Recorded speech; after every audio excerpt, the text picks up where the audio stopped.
បងអាច scan គ្រប់បានបងបើសិនជាបងមានគ្រប់ច្រើនណាបងអត់ចង់ចុចមួយយើងអាច scan បានអញ្ចឹងដើម្បី scan បាននេះបងចុច menu បងរើសពាក្យគ្រប់នឹងមកដល់កន្លែងគ្រប់នេះឧទាហរណ៍ថាបងមាន3 4 5បងអាច select ទៅគ្រប់មួយណាដែលបងចង់ស្ដាប់ឧទាហរណ៍ថាឥឡូវខ្ញុំមាន2គ្រប់ចឹងមាន SL LP ខ្ញុំចង់ស្ដាប់ទាំងពីរក្នុងពេលតែមួយអញ្ចឹងខ្ញុំគ្រាន់តែ select មកខ្ញុំចូល SL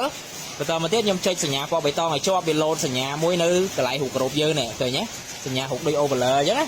ហើយមួយទៀតយើងសេរីមក LP មួយទៀតមកយើងចុច menu ឲ្យជាប់ដែរមកអូខេវាចេញហើយវាចេញទាំងពីរអញ្ចឹងគ្រប់ពីរហ្នឹងមួយណាហើយក៏លឺដែរឧទាហរណ៍ថាឥឡូវនេះខ្ញុំឈរនៅគ្រប់ SL ហើយម៉ាស៊ីនខ្ញុំដៃគូខ្ញុំម្ខាងទៀតឈរលើគ្រប់ LP អញ្ចឹងខ្ញុំចុចមកគឺលឺធម្មតាបង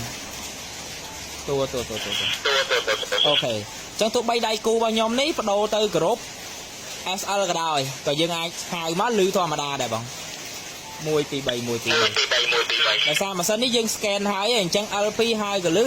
SL ហៅក៏លឺបងតែបច្ចៈពេលដែលបងហៅមកវិញបងត្រូវមើលគ្រប់ដែរបើសិនជាបងនៅលើគ្រប់ SL បងហៅចូលគ្រប់ SL បងចង់និយាយទៅគ្រប់ LP បងសេរីមកគ្រប់ LP អញ្ចឹងមកតែពេលក្នុងលក្ខខណ្ឌដែលគេនិយាយមកបងគឺលឺទាំងពីរបង